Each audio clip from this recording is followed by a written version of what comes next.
Chapter 3 The Girl Who Knew Everything. Explanation of the lesson The Girl Who Knew Everything. This lesson is about a girl by the name of Matilda Wormwood, who was only 5.5 years old. But she had already read all the books of the local library, the libraries that were close to her house. And on the first day of her school, her teacher, Matilda's teacher, that is Jennifer Honey, was actually amazed at how this little girl, would add big numbers and faster than a computer. And she wanted to find out how much knowledge that girl actually had. And she really was surprised at how Matilda knew a lot of things more than what her age required. So let us read the story and find out. At this point, Miss Honey could not resist the temptation of exploring still further the mind of this astonishing child. She knew that she ought to be paying some attention to the rest of the class, but she was altogether too excited to let the matter rest. "Well," she said, pretending to address the whole class, "let us leave sums for a moment and see if any of you have begun to learn to spell. Hands up, anyone who can spell cat." 3 hands went up. They belonged to Lavender, a small boy named Nigel, and to Matilda. "Spell cat, Nigel." Nigel spelled it.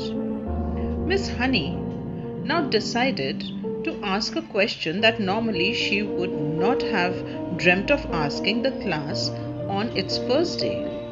"I wonder," she said, "whether any of 3 who know how to spell cat have learnt how to read a whole group of words that they are strung together in a sentence." So now what happens here is Miss Jennifer Honey, she had this new child in her class, that is, her name was Matilda, who was only 5.5 years old, and she had already heard a lot about this child. And she could not resist the temptation of exploring. What does that mean? She couldn't stop herself from finding out more about this girl. This girl who was really astonishing. That means her knowledge was very surprising to her. Miss Jennifer Honey was really actually very surprised that a small little child of 5.5 years could add faster than a computer, had read so many books, all the books of the local library.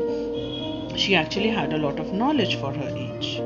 So that made her want to know more about Matilda.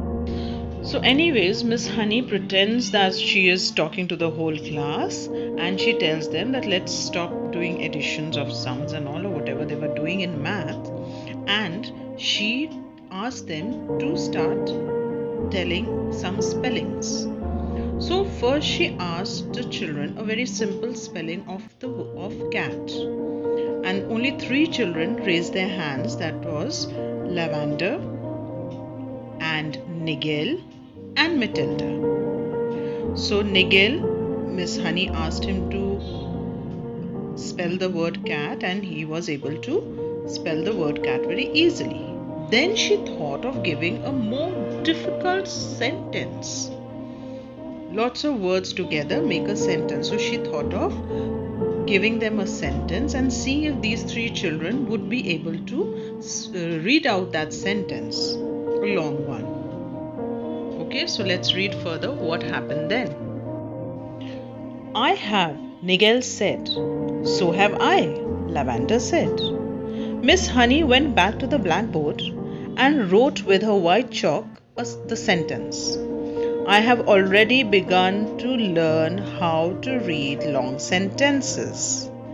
She had purposely made it difficult, and she knew that there were precious few 5 3-year-olds around who would be able to manage it.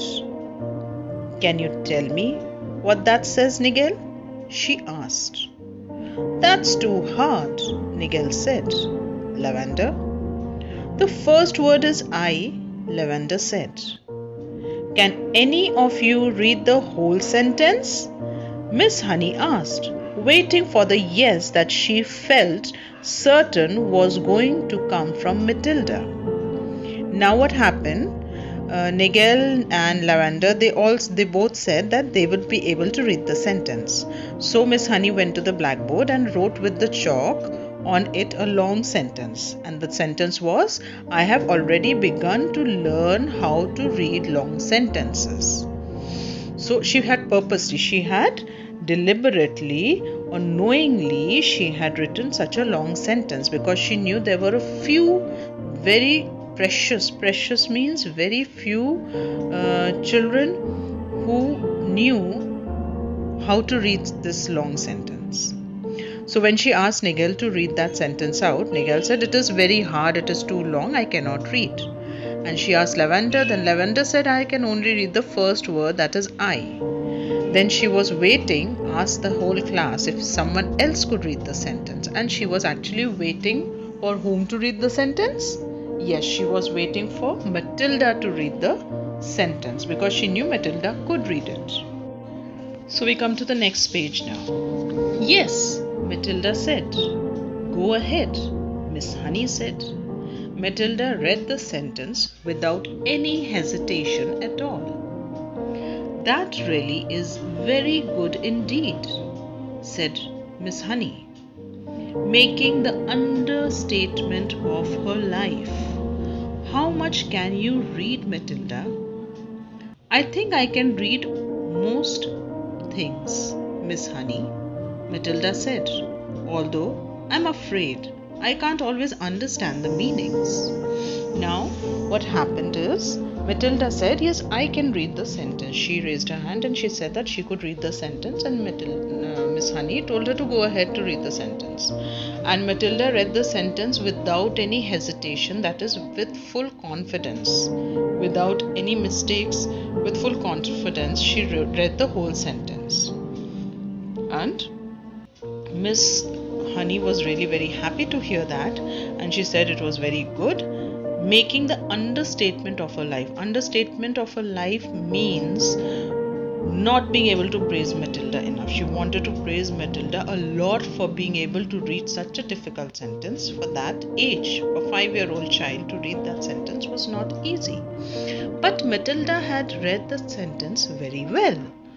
And so that became an understatement. Understatement is because she did not praise her too much. It was just little praise that she gave to that girl. And then she goes on to ask Matilda how much she could read. Matilda said she could read almost everything. But she also feared that she said that I am not very sure that I understand everything that I read, but I can read everything. That means she may not be understanding what she is reading, the meanings, but she would read everything. Miss Honey got to her feet and walked smartly out of the class, but was back in 30 seconds carrying a thick book. She opened it at random and placed it on Matilda's desk. This is a book of humorous poetry, she said. See if you can read that one aloud. Smoothly, without a pause, and at a nice speed, Matilda began to read. An epicure dining at Crewe found a rather large mouse in his stew. Cried the waiter, "Don't shout and wave it about, or the rest will be wanting one too." Several children saw the funny side of the rhyme and laughed. Miss Honey said, "Do you know what an epicure is, Matilda?" "It is someone who is dainty with his eating," Matilda said. Now, let's read what happened next. Miss Honey went out and brought a very thick book. It was a book opened just any page. That is at random. She opened, that is without thinking, just opened any page and kept it in front of Matilda and told her to start reading. She told her that this is a book of humorous poetry. Humorous poetry means funny poetries. And she asked her to read it aloud. Now Matilda, very smoothly, without any pauses or stops, at a very nice speed, she read it out. That is, she read out an epicure dining at Crewe found a rather large mouse in his stew. That means she said that. Now, what is this humorous poetry about? Let's understand that first. An epicure. Who is an epicure? A person who likes to eat fine, nice food and drink nice things loves to eat good food and good things. Okay, so that person is who is fond of eating good food. Who likes to eat good food. Okay, that's an epicure. That person is an epicure. Now, that person, epicure, dining at Crewe. Now, Crewe is a place where he was eating, and he found a very big mouse in his stew. Stew is the liquid curry food that he was eating, and he cried the waiter, "Don't shout and wave it about, or the rest will want one too." Now the epicure, he found a mouse in the stew. Oh my God, so dirty. And when he showed, the waiter said, "Don't show it to everyone, because then everyone will want to have it." So this is something funny that he's trying to. The waiter is saying that don't show it to everyone, otherwise actually it will be something shameful for the place where he was dining, where he was eating the food, and the waiter would also get a scolding. But he said, so here the waiter is telling the epicure not to show that mouse to everyone, otherwise everyone will want to have one for themselves. Everyone, all the other people sitting at the place would want to have the mouse. So this made the whole class laugh. They understood the funny part of it, of the poetry, the funny thing of the poetry. Who wants to have a mouse in the food, isn't it? But this was just the funny side of it. So Miss Honey asked Matilda, "Do you understand who is an epicure?" So Matilda says that a person who is dainty with his eating, like who likes to eat, who's fond of eating good food, is an epicure. That means Matilda understood the meaning of the word epicure. Who is an epicure? Also, let me tell you that Crewe is a place in England. Let's read further. "That is correct," Miss Honey said.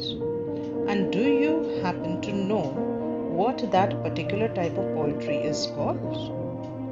"It is called a limerick," Matilda said. "That's a lovely one. It's so funny." "It's a famous one," Miss Honey said, picking up the book and returning to her table in front of the class. "A witty limerick is very hard to write," she added. "They look easy, but they most certainly are not." "I know," Matilda said. "I've tried quite a few times, but mine are never any good." "You have? Have you?" Miss Honey said, more startled than ever. "Well, Matilda, I would very much like to hear one of these limericks you say you have written. Could you try to remember one for us?" "Well," Matilda said, hesitating, "I've actually been trying to make up one about you, Miss Honey, while we've been sitting here." "About me?" Miss Honey cried. "Well, we've certainly got to hear that one, haven't we?" "I don't think I want to say it, Miss Honey." "Please tell it," Miss Honey said. "I promise I won't mind." Now what happens when Matilda tells who Epicure is? Miss Honey says that she was right actually what she said, and she also asked her that what the name of this particular type of humorous poetry called. So Matilda was able to give that answer too. She said it is known as a limerick. Limerick are humorous poetries of about 4-5 lines. Okay, so that's all you need to know about it here. So again, Matilda said that it was very funny. The poem was very funny. So yes, Miss Honey said that this particular piece which they had just read earlier was a very famous poem, famous limerick, and it was really not very easy to write a limerick. It looks easy, but to write a humorous or funny limerick, funny poetry, is not really very easy. Okay, some poetry that is very witty, very clever type of poetry, very clever humorous poetry is not an easy thing to write. That is what she said. So Matilda said, I know, I have been trying to, but that she said that she was also trying to write one by herself. Now when Matilda said that she was trying to write a limerick herself, again Miss Honey was very startled. She was again very surprised that this little child is trying to write a limerick. And Matilda said yes, and Miss Honey said that she wanted to hear one, but Matilda was a little hesitating. She said hesitatingly, that means she was feeling a little not very confident saying that. She said that I have actually tried to make one about Miss Honey. Okay, and she said that just sitting here I tried to make one, and Miss Honey was really surprised again.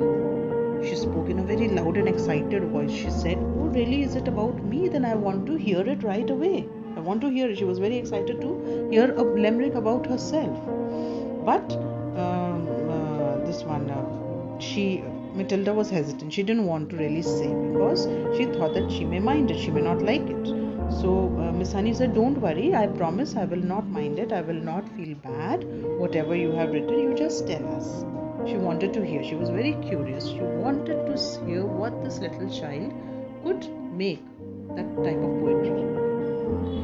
I think you will, Miss Honey, because I have to use your first name to make things rhyme, and that's why I don't want to read it. How do you know my first name? Asked Miss Honey asked. I heard another teacher calling you by it just before we came in, Matilda said. She called you Jenny. I insist upon hearing this limerick, Miss Honey said, smiling one of her rare smiles. Stand up and recite it. Reluctantly, Matilda stood up, and very slowly, very nervously, she recited her limerick. The thing we all ask about Jenny is, surely there cannot be many young girls in the place with so lovely a face. The answer to that is not any. The whole of Miss Honey's pale and pleasant face blushed a brilliant scarlet. Then, once again she smiled. It was a much broader one this time, a smile of pure pleasure. So what happened? Matilda said that she had used Miss Honey's first name. First name was actually Jennifer. So, but she had heard some teacher calling out to Miss Honey by the name of Jenny. That is another short nickname. So Matilda had actually used that name. So Miss Honey said that I definitely want to now hear it. She was very, very curious to listen to that limerick. So Matilda and Miss Honey was really smiling very sweetly. That rare sound, something a rare smile which she had, something which she never usually wouldn't smile that way.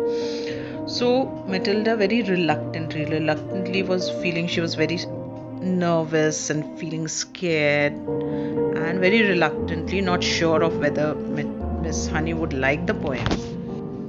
Matilda started to read the poem, the limerick that she had written. What did the limerick say? The thing we all ask about Jenny is, surely there cannot be many young girls in the place with so lovely a face. The answer is not any.